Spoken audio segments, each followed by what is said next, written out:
Transphobie, essentialisme. Purée, mais Psychologie, c'est le pire magazine, waouh! Avec une photo, une capture de ce magazine. On voit une petite fille, Lucie, 6 ans, qui pose une question. Je veux devenir un garçon, pourquoi ce n'est pas possible? Et on voit le psychologue Claude Almos qui lui répond avec raison et pédagogie. Tu ne peux pas devenir un garçon, Lucie, parce que tu es né, comme ta mère, dans un corps de fille.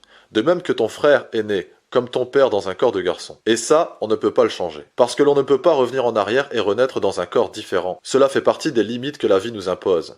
Elles peuvent nous mettre en colère parce que nous aimerions n'en avoir aucune et pouvoir réaliser tous nos désirs et accomplir tous nos rêves. Devenir fille si on est garçon ou garçon si on est fille, ou même être, pourquoi pas les deux à la fois, et en plus voler comme les oiseaux et nager comme les poissons. On aimerait bien, mais ce n'est pas possible. On a donc le choix. Continuer à réclamer ce que l'on n'a pas, ou accepter de vivre avec ce que l'on a, et qui n'est peut-être pas aussi nul qu'on le croit. Pourquoi voudrais-tu tellement être un garçon, Lucie? La vie de ton frère te semble mieux que la tienne? C'est possible, mais il faudrait savoir pourquoi. Son corps et son sexe te semblent mieux que les tiens? C'est ce que pensent beaucoup de filles, mais elles se trompent, car si leur sexe n'est pas aussi apparent que celui des garçons, elles ont en revanche à l'intérieur de leurs organes, blablabla, poursuit. On n'a pas la suite. Là-dessus, la Tronchambier retweet ce tweet en disant « Le magazine Psychologie répond à une petite Lucie, 6 ans, et c'est vraiment navrant. Mais c'est toi qui es navrant. » Qu'est-ce qu'elle aurait dû répondre à cette petite fille? Elle aurait dû répondre « Mais si, Lucie, tu peux devenir un garçon, à partir de demain, on t'appellera Lucien, on va te couper les cheveux courts, et on va te donner des hormones pour faire de toi un garçon. » Mais t'es con à ce point-là, la Tronchambier? Ou alors t'es mal intentionné à ce point-là? Mais sans rire, ça tombe, cette petite fille, elle a juste dit ça parce qu'elle voulait jouer aux petites voitures, parce qu'elle voulait jouer au foot, parce qu'elle voulait porter un t-shirt qui appartient à son frère, ou une bêtise qui est du même niveau, et qui ne mérite pas qu'on mette des bêtises dans la tête de cet enfant. Mais toi, si on t'avait laissé faire, j'imagine même pas qu'est-ce que t'aurais pu raconter à cet enfant innocent, et à quel point t'aurais pu diluer ta décadence, et la perturber, la troubler de par tes explications, tirées par les cheveux. J'ai déjà critiqué ce genre de comportement stupide. On a Franck Ramus, qui lui répond « J'aimerais aussi qu'on m'explique comment cette fille pourrait devenir un garçon. Elle peut devenir transsexuelle, transgenre, intersexuée, queer, LGBT, elle peut choisir un genre différent de son sexe, aucun problème, mais devenir un garçon, quelqu'un m'explique ?» Allons Franck, c'est ce genre de remarque qui ajoute à la transphobie. Je ne sais pas ce qu'est un garçon, poursuit-il. Je n'ai donc pas d'objection pour que cette jeune fille en devienne un. Mais tu sais pas ce que c'est un garçon, mais tu sais ce que c'est une jeune fille? Si vous affirmez que cela est impossible, expliquez-moi. Et ces mecs-là donnent des cours. C'est-à-dire qu'il me semble que le mec de la chaîne La Tronchambier est professeur à l'université. Il donne des cours aux jeunes, alors que vous avez vu comme son esprit est tordu, décadent. Quelqu'un lui répond qu'un garçon se définit par le fait qu'il soit détenteur d'un chromosome Y.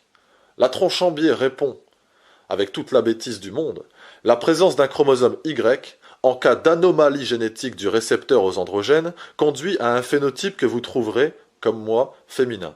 Votre critère est donc invalide. Non, déjà ta phrase est invalide. Parce que quand tu parles d'anomalie génétique, c'est bien qu'il y a un problème, une pathologie. On va y revenir, retenez ce terme. Je répète ma question, dit-il, à ceux qui semblent savoir. Qu'est-ce qu'un garçon, s'il vous plaît? Là-dessus, Anthony Cobalt lui répond, c'est des cas pathologiques, entre parenthèses stériles, qui touchent un individu sur 20 000. En biologie, on accepte moins de 5% d'erreurs. Donc si plus de 19 fois sur 20, un individu qui a un phénotype masculin est XY, alors on peut définir les mâles à partir de ces chromosomes. Et il lui met un tableau que je vous mettrai en post-production. La Tronchambier, le seuil 5% c'est magique, comment ça se passe? S'il y a moins de 5% d'homos ou de roux, on les exclut de la définition des humains. Mais quel rapport? Mais quel foutu rapport? Et c'est ces gars-là qui vous parlent de sophisme, de biais cognitifs et de rhétorique malhonnête. Mais c'est du foutage de gueule là. Déjà, qui a parlé d'humanité? Qui a parlé d'exclure qui que ce soit de l'humanité? Et en plus, il rajoute de la vulgarité dans son truc, c'est-à-dire que eux ont le droit. C'est merdique comme méthode. Non, non, c'est ton esprit qui est merdique. Et ça, on appellerait une attaque ad hominem. Je reviendrai là-dessus en fin de vidéo. D'abord, je continue sur cette connerie.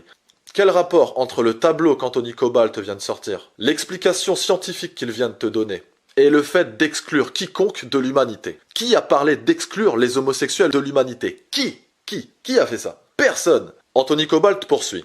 La biologie n'est pas une science absolue.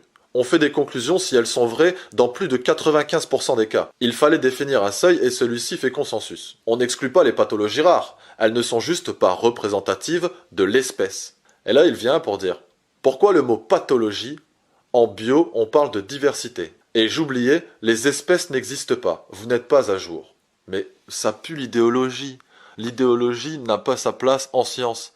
Et c'est tout le combat du cercle Cobalt, qui sont zététiciens certes, mais surtout scientifiques. On ne peut pas nier la réalité scientifique, la réalité en fait, pour du politiquement correct, pour paraître plus gentil, pour faire plaisir à tous les connards de type Latron Chambier. Vous comprenez?